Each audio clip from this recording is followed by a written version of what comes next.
This is Pet Life Radio. Let's talk pets.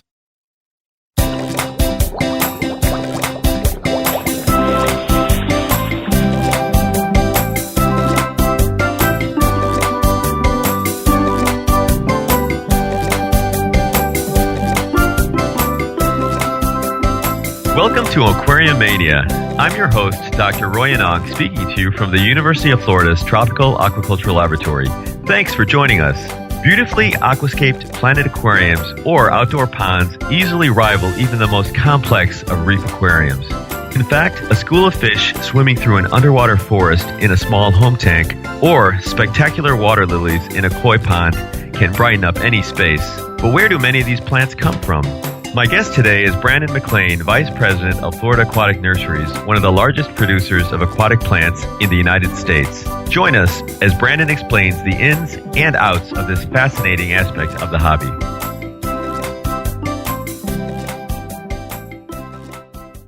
Molly, here's your dinner.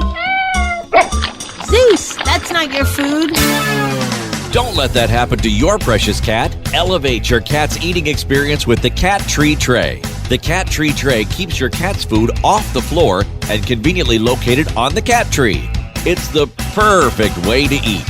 It's a beautiful wrought iron tray that easily attaches to your cat tree and keeps dogs and other critters out of your cat's dish. A must for multi-pet households. There's a 6-inch tray for large bowls and a 4-inch tray for smaller bowls. Purchase your Cat Tree Tray today. Go right now to cattreetray.com. That's cattreetray.com. CATTREETRAY.com. Let's Talk Pets on PetLifeRadio.com.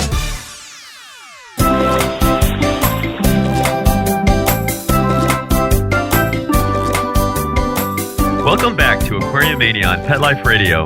My guest today is Brandon McLane, Vice President of Florida Aquatic Nurseries based in Fort Lauderdale, Florida. Florida Aquatic Nurseries is one of the largest producers of aquarium plants and pond plants in the United States. Hey, Brandon, thanks for joining us. Hi, Roy. Thanks for inviting me on the show. I appreciate it. You guys have so much history, and we'll talk a little bit about that as well as just the incredible number of plants, both for the aquarium and for the pond hobby. I've always been really impressed with everything you guys have done. But before we get into that, I always like to ask some kind of personal questions. Nothing too personal though. But so, did you have any planted aquariums when you were a kid? I sure did. As a young kid, I remember my father did most of the maintenance for the aquarium. But we had a 50-gallon aquarium in the living room, and for kids, it's great, and I see that now with my kids, but you could spend plenty of time. It's a good babysitter, and we had plenty of sword plants and cardinals and angelfish, and as we got older, we did some of the maintenance on it ourselves. So what were your favorite childhood memories related to the business? My favorite childhood memories were probably spent mostly in the drainage areas of the tanks, chasing the turtles and other fish and snails that lived in the ditches and catching some snakes around the nursery. Those are my best and most fond memories of childhood. We're going to talk a little bit more again about how you guys all started, but how old were you when you specifically first decided you wanted to kind of work with your dad and your uncle? Gosh, I think I kind of flirted on and off with it, and as a child I did some work out here in the summer months. But really made the decision when I was in college, and at that point I changed my major to be more appropriate into landscape and nursery management, and at that time went forward from there and continued on a path that led me back to the family business. So I guess maybe starting with college, can you give us a little bit more on your background and what you did to prepare for becoming vice president at the company?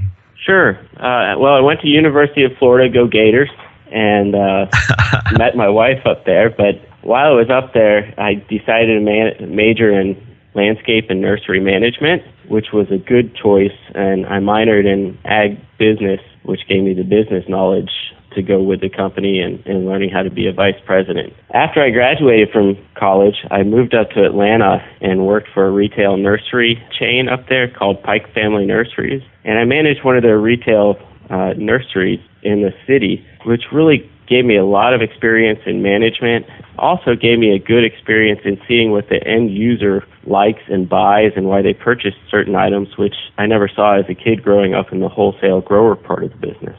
So when you were doing, the major switch and all that, had you intended to come back eventually, or were you thinking of doing more kind of terrestrial plants?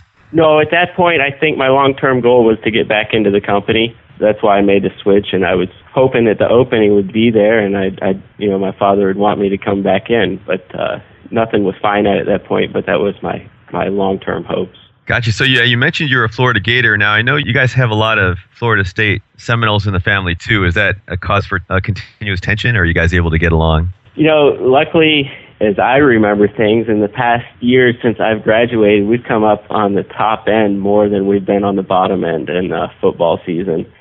And I do remember them telling me that at certain points that Florida was only a basketball school, but I think we've fixed that now and seem to be a good football and basketball school. That's good. So let's talk a little bit now about the history of your company.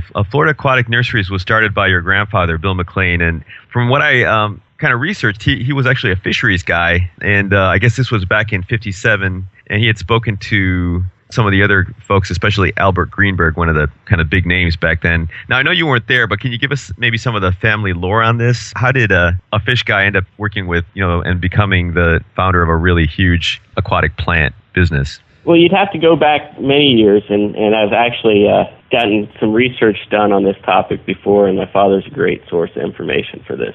But my grandfather, being a fisheries guy, got to know a lot of the fish farmers in the state of Florida and realized at that point that all of the plants that they were selling were from wild-collected sources. Well, the wild-collected sources had a few issues, one of them being consistent quality and another being the seasonality of plants.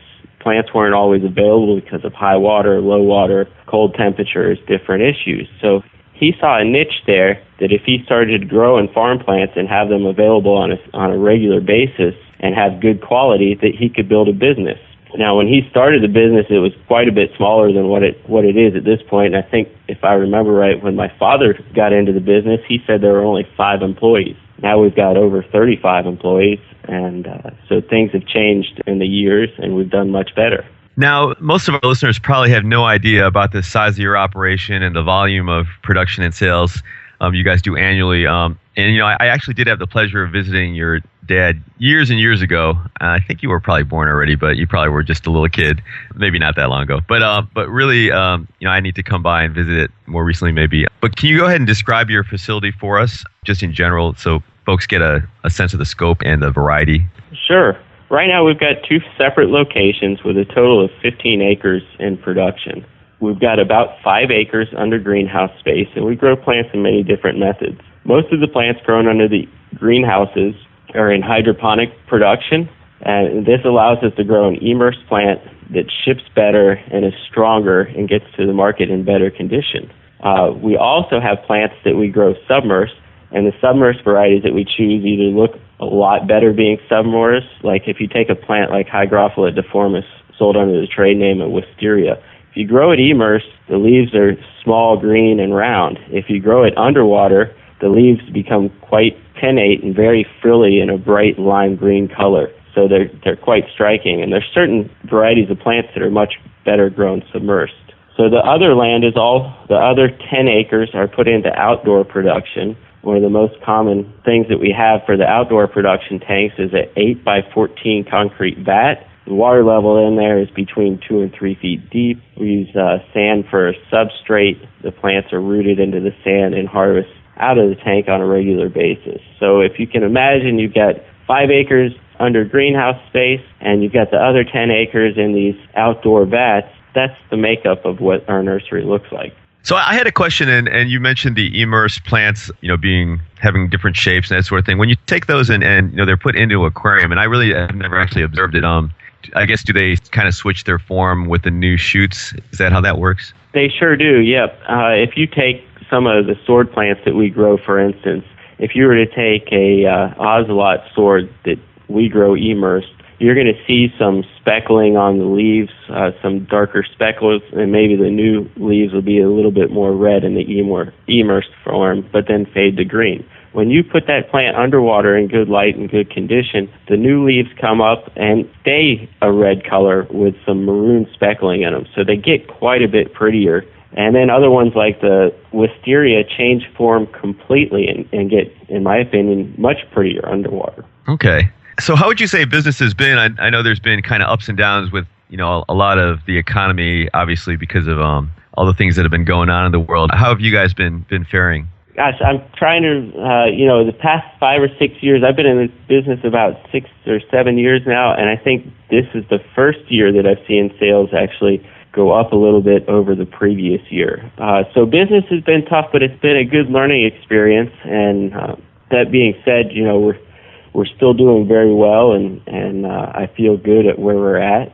And I think from here forward, hopefully we'll be in a slow growth pattern, and I'm optimistic about the future, but also safe in how we plan.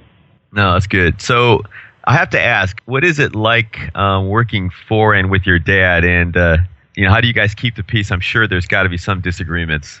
It's actually been a great experience. I'd have to say that my father is probably one of the nicest and easiest people to get along with, and we have a great relationship. We work together really well, and even if we don't agree fully on something, we sit down and write it out and write the pros and cons and come to it in a good agreement. I can't recall ever being upset at him for any of the decisions, and you'd have to ask him what he thinks of me, but hopefully everybody thinks of each other mutually, and I've had a great experience. He's been a great mentor and a great person to learn from. Really been beneficial for me and my growth in the business. That sounds about right. Your dad has always been a great person as far as I've known him, so that's really good to hear. So let's talk a little bit more about the plants now, and we'll start with aquarium plants. How many varieties or species do you guys produce, and what would be your top 5 sellers? Sure. Right now we've got somewhere right around 160 different varieties that we have in production. It's quite a lot to keep track of, but having all these varieties sets us aside from many of the other nurseries that are out there and helps us to introduce new varieties to the industry on a regular basis. Our top 5 sellers that we have are Amazon sword, which is Echinodoros blairi, moss balls, which is a Cladophora round green moss ball. These have become very popular in a lot of the nanotank setups. People use them very often in their shrimp tanks. Anacris has been, an all-time favorite. That's a Garryadensa. It's mostly wild collected, although we have started growing some on our own as the wild collected material gets harder and harder to come by. But this is a dark green stem plant that people put in the backgrounds of tanks. Very easy plant to grow. It's also very popular to use in ponds as an oxygenating plant. Wisteria, which is Hygrophila deformis. I mentioned this earlier, but it's a stem plant that you'd put in the background sections of your aquarium. It's got a very nice, frilly-looking lime green leaf and quite ornate underwater. And then corkscrew balasnaria would round out the top 5, and that's got a nice spiraling leaf. And it's a smaller growing variety of balasnaria. It doesn't get quite as tall as some of the other varieties, so it's easier to keep in an aquarium. Or in a small to mid-size aquarium, it fits much better. But it's got a nice dark green leaf and with a little bit of a spiral twist to it. Okay, well, it sounds like a pretty interesting variety. And, the mothballs, I don't know if I'll have to check your website. So are they like kind of small little balls, or how do they? They come in different sizes. They're wild collected out of the Europe and some of the deep cold water lakes. So you can purchase them in different sizes, ranging from a 3 centimeter diameter on up to a 10 or 12 centimeter diameter. So the most common size is going to be around a 3 to 4 centimeter diameter, with the larger sizes costing more in price as they go up. Okay. I've always been partial to cryptocoryne species because they always seem really hardy, at least when I've had my hand at aquatic plant tanks. Which aquarium plant species would you consider the easiest for a beginner, and what are some tips maybe for these guys to try to help their plants make it a little better? Okay, Amazon swords are very easy to take care of. It's got a mid-green colored leaf, gets fairly tall, 12 inches or more in your tank, but very easy, takes a varying light condition, so this is a great tank or a great plant for a beginner to use as a centerpiece or a background plant. Anubias varieties are also very well. They've got many different Anubias species out there on the market, but one of my favorite is Anubias barteri broadleaf variety. And this gets a very large round leaf on it, but the plant itself doesn't really grow tall. You just get these big round heart-shaped leaves. They're darker green color, and this is a great low, medium light plant. Tolerates a wide variety of conditions for the aquarium. Is a good choice. Water Sprite is a very popular plant. Got a very kind of ornate leaf structure to it. It's a fern, great for a background plant, takes a variety of different conditions. For stem plants, Ludwigia is one of my favorites. You can use it. It has a nice kind of reddish new leaf. Use it in the background, and when it gets tall into the surface, trim it back, and you can actually replant that and grow more and more stems. And what you trim will grow new sprouts also. And as you said, the cryptocrane varieties are great, especially the Wentai varieties of cryptocrane, which there's some red-colored leaves, there's some green-colored leaves in those Wentai varieties, and they're very hardy aquarium plants, and they're pretty easy to grow. That's a great list. Can you describe and then explain, when I was going through your site, you had mention of the Hygrophila polysperma, the tropic sunset, and some great things about it, but then also maybe some things that made it a little more complicated. Well, it's a great plant, but unfortunately in the U.S. we're not able to grow it anymore. It's a federally prohibited plant. Back in the, 70s and 80s, this was one of our most popular selling aquarium plants at that point. This was a specific variety of Hygrophila polysperma that we found on the nursery, and actually were able to obtain a patent for it because it was a brand new plant. So we own the patent on this plant since we developed it. But it was very striking, and it's just bright red veins that it had throughout the leaves on the plant. It made a beautiful aquarium plant. Very easy to grow, very nice, very fast to grow. Anybody could be successful with this plant. Plus it was so striking in the color that it was a great option. Unfortunately, when Hygrophila polysperma got listed on the federal noxious weed list, since this was a variety of Hygrophila polysperma, it's also included on that. So it's illegal to have in the United States. Oh, that's too bad. Well, I definitely have a lot more questions I want to ask, but let's take a short break. So we'll be back and continue our conversation on aquarium and pond plants with my guest, Brandon McLane of Florida Aquatic Nurseries, after these messages.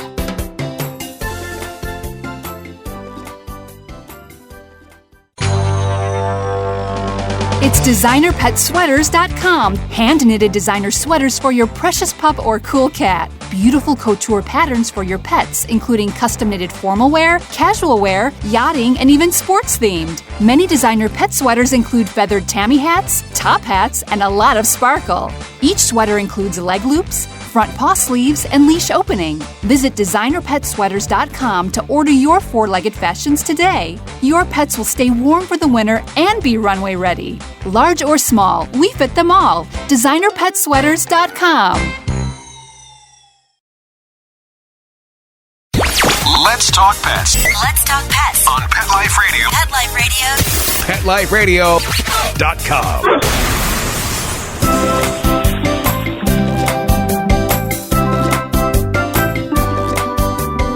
We're back and continuing our conversation on aquarium and pond plants with my guest, Brandon McLane of Florida Aquatic Nurseries in Fort Lauderdale, Florida. Brandon, I had one more quick question on the aquarium plant side before we start talking about water lilies. Now, do you actively seek out new species in the wilds of, Southeast Asia and South America? This is something that I would really like to start being able to do. It's just a tough time in my life right now. I've got a 3-year-old and a 1.5-year-old, so my traveling's really cut down. I have made it over to Thailand before, and I hope to get to go down to South America in the future, and maybe to Africa as conditions permit. But there should be some neat varieties of plants in Africa that would be able to come out of there, especially in the tropical regions of Africa. I would love to go back and spend some time in Malaysia. Unfortunately, when I was in Thailand in the past, it was during the high water months, so it was tough to see a lot of aquarium plants at that point as they were flooded under deep water. And my wife, being from South America, would be a great guide in the future to spend some time down there and a good translator to have with me. But those are definite goals that I have, to spend some time exploring and seeing at least the plants that we're selling in their native habitats. That sounds great. And of course, the kids can always be kind of the carriers. They can trek things around for you. So, down the road, you're going to have some people helping you out there. That'd be nice. Free labor is great. Exactly. So let's talk about pond plants, especially water lilies now. When did Florida Aquatic Nurseries start producing water lilies? Florida Aquatic Nurseries got into the water lilies in the 80s. We started getting into the water garden market in the 80s as the water garden market was expanding rapidly at that point. It became very popular for people to put their own backyard ponds in, and it just really took off quickly, so we jumped into it and started selling water lilies and marginal plants at that point. How many varieties of water lilies do you currently produce? Water lilies we're right around 160, almost equally split between hardy and tropicals. So we'd roughly grow 80 hardy varieties and roughly 80 tropical varieties. Can you explain the difference between a tropical and a hardy? Yeah, the main classification between a hardy and a tropical water lily is whether or not they're winter hardy in the northern regions of the United States. That being said, there's also some differences in the rhizomes that they form. Typical hardy water lily will form a horizontal tuber under the ground and start spreading, and as that tuber grows longer, it sends side shoots off to reproduce. A tropical water lily forms a small kind of bulb-shaped tuber underneath it for its dormancy periods that it sometimes has, and grows more fleshy type leaves and typically has more flowers. But what we're finding out now is within the past couple of years, we found that it's possible to cross tropical water lilies into hardy water lilies. And so we're getting a new hybrid out there that is growing like a hardy water lily. It should be winter hardy with some of the colors of tropical water lilies, which is really changing the water lily format. Wow, that sounds like a great opportunity, definitely. Your company wins international awards every year for the beautiful varieties that you guys come out with. Can you describe a few of these water lily varieties and maybe tell us a little more about the awards and what they mean to you and the company? Sure. We've been very fortunate. The past 5 years running, we've won the best new tropical water lily as awarded by the International Water Lily and Water Garden Society. And out of those 3 of the 5 years, we've won the best new water lily overall in the same contest. In past history, this contest has been going on for over 20 years. We've also won some awards in previous years, but we've been really fortunate in the past 5 years and have been on a pretty good streak of winning award-winning plants. But I'll just go through the past 5 since that's the most recent history, and I'll start with the oldest ones first. So Nymphia ultraviolet was a purple flowering water lily with upwards of 70 petals. It's a tropical plant, tropical water lily with maroon red pads. So if you can imagine maroon red pads spread around a rosette with a beautiful purple flower in the center of it with upwards of 70 petals, it's quite a striking plant.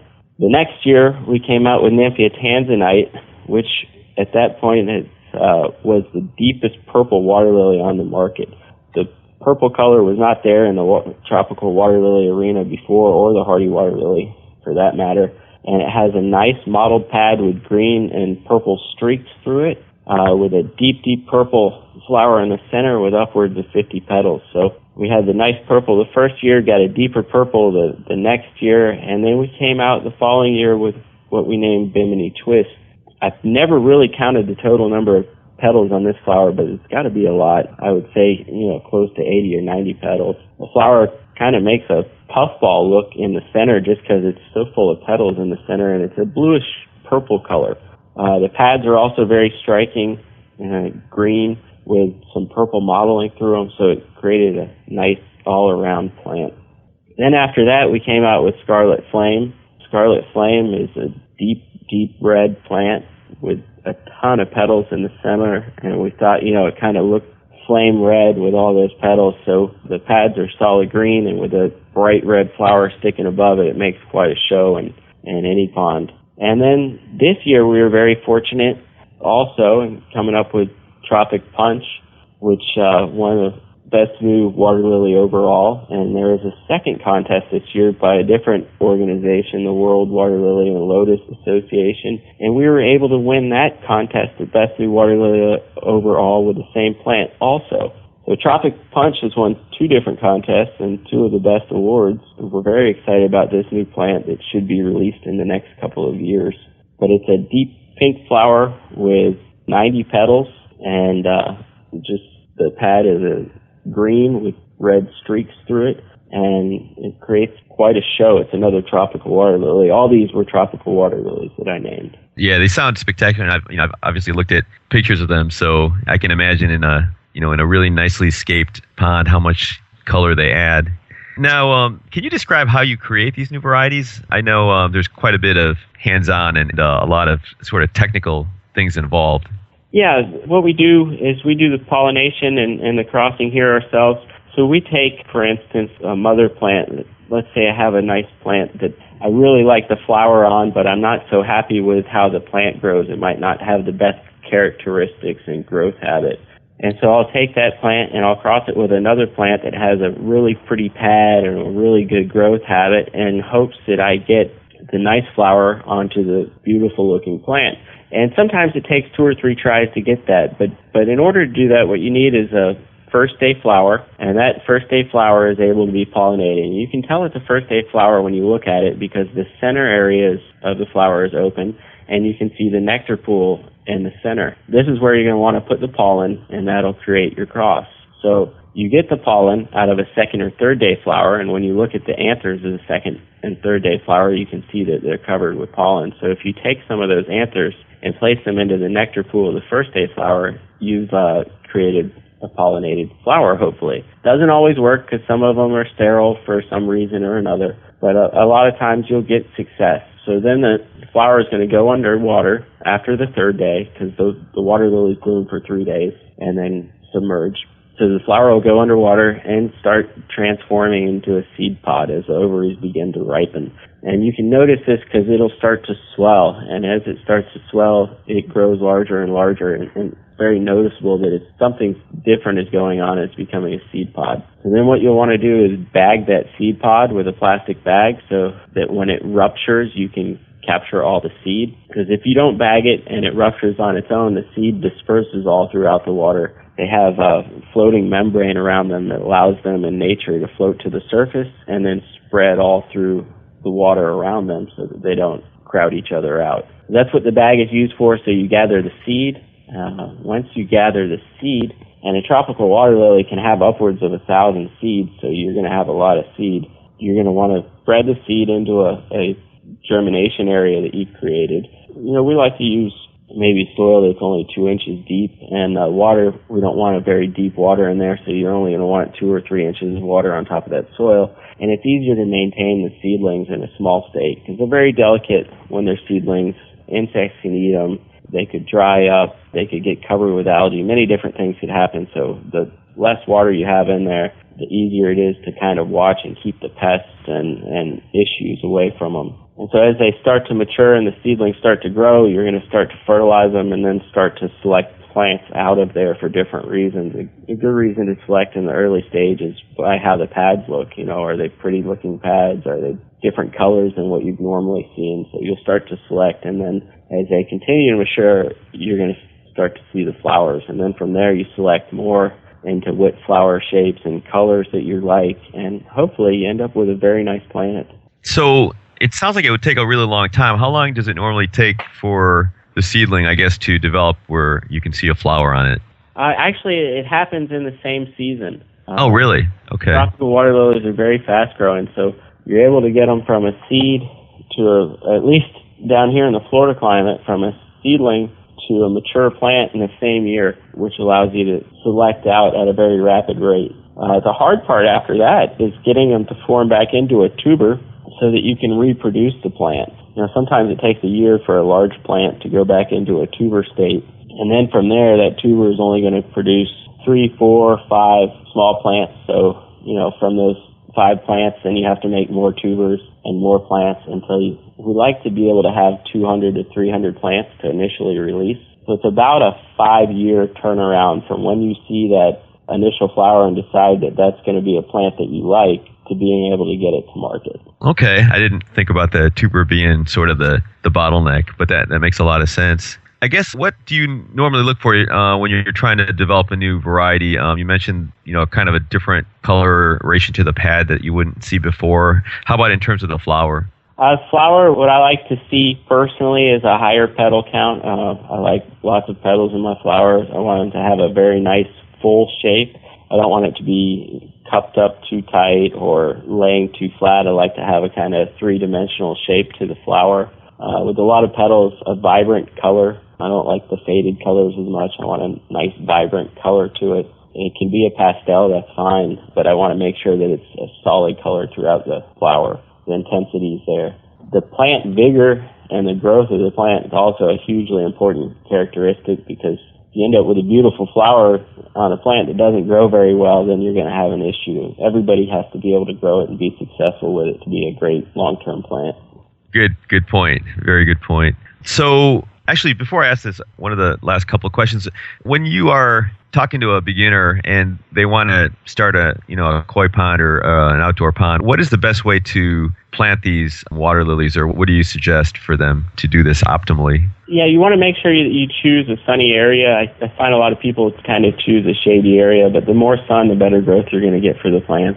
You're going to want a large pot. The larger the pot that you give the plant to grow in, the larger the plant that you're going to be able to grow. So conversely, though, if you use a smaller pot because you have a smaller space, it'll help restrict the growth of the plant. So you can kind of make the size of the plant according to the pond by the pot choice. And then you'll want to submerge the pot anywhere from 1 foot to 2 feet underwater. And if your pond's deeper than that, then just stick a concrete block underneath the pot to elevate it a little bit. But finding that 1 foot to 2 foot range, you get the optimal growth out of most water lilies. What kind of soil do you recommend? I like a heavy soil so that it doesn't cloud up your water too bad. We use a sand muck mixture because we have nice Florida muck down here, but we use a sand muck mixture, and heavy fertilizer is the key to making most water lilies grow. You need to make sure that you put fertilizer tabs in there on a monthly basis. Okay. So we're kind of getting close to our time. What are the aquatic plant industries and your greatest challenges in the near future, do you think? I think the greatest challenges are keeping individuals coming into the hobby on a regular basis. I think the internet and the societies have been great at getting new members and getting information out there. The ease, aquariums, and especially planted aquariums, have seemed to develop and just become phenomenal. If you haven't looked at it, but recently there's a lot of aquascaping contests that are out there now. The Aquatic Gardeners Association just judged their tanks for the recent year, and for everybody listening, if you haven't seen a pretty planted aquarium tank, go on their website and look at these tanks. They're just absolutely phenomenal at what you can do with a planted tank nowadays. In my mind, they rival or beat the saltwater tanks with the intensity of colors, the intensity of planted areas, just the shapes and designs that they're coming out with. They create these landscapes that look like natural landscapes but are underwater. I mean, they've made planted trees look like real trees and real forests. It's amazing to see what they've come up with. But the challenges are keeping people enthused and coming into the hobby and coming into the interest. And I really think the websites, the societies have done a great job of bringing members in and conveying the information and helping disperse the information. And everybody's goal is to help people out. And you can see that when you look around on the internet. There's forums created to help people with different issues in their aquarium tanks. And all these societies and websites seem to be very helpful to new people getting into the hobby. So it's a great source of information. So with that said, do you have any other final words of wisdom for our listeners? I don't have a lot of final words of wisdom, but the key is set yourself up for success. So do your research before you hop right into it. It doesn't take a lot. You don't need a CO2 system to be successful. You don't need these fancy lights. You just have to choose the right plants for your setting. Not every plant can be grown in a low to medium light tank, so make sure you find some good advice. Start with some easy varieties. You can make pretty planted tanks with using the easy varieties that'll grow under a low to medium setup without having to go to CO2. And then as you get more advanced, increase the light intensity and then start getting into the CO2. But start at a beginner level, be successful, don't try to put too much into it right away. You can, like I said, there's beautiful tanks with very low needs that it takes to keep them going. I have to mention, too, in addition to other websites you mentioned, I think you guys do a pretty nice job of putting some of the needs of specific sorts of plants on your website as well. So in terms of light intensity, that sort of thing. Well, unfortunately, we're out of time. I want to thank very much our guest, Brandon McLane, and our producer, Mark Winter, for making the show possible. Brandon, definitely thanks so much for your time. I'm sure I'll have you on again to talk a little bit more about some of your newer plants each time you guys develop them. Please be sure to check out Brandon's webpage link on Aquariumania for more information on Florida aquatic nurseries and aquarium and pond plants in general. I encourage all of you to visit my Aquariumania blog on Pet Life Radio. Also, if you have any questions, comments, or ideas for a show, email me at drroy@petliferadio.com. That's DrRoy@petliferadio.com. If you're over in Florida, please be sure to visit the Aquariumania exhibit at the Florida Aquarium in Tampa, one of my favorite aquariums. And be sure to check out my new book, An Animal Life, a novel written by me and 3 close friends and inspired by our time in veterinary school. Check it out at ananimallife.com. Until next time, please visit your local aquarium stores, keep your tanks clean and your fish healthy, and definitely consider adding a planted tank or outdoor pond to your home. Let's Talk Pets, every week on demand, only on PetLifeRadio.com.